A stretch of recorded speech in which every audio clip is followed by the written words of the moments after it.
ate era tulina okukkiriza nti omusajja ono bw'abeera nga ye mutwe si buli kye twagala nti kyatteeka agenda kikola asobola okugaana ekyo tukyeteekemu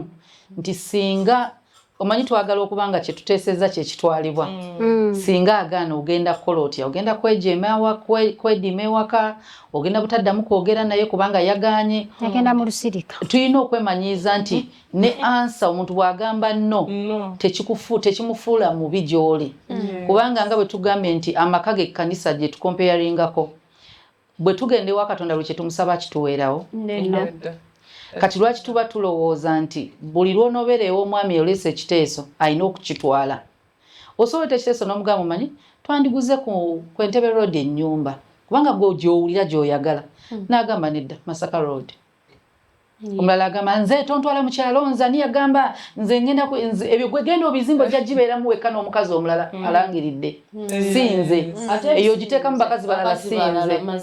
tonzeeyo n'atonda omukazi omulala agenda okubeera ku Masaka Road.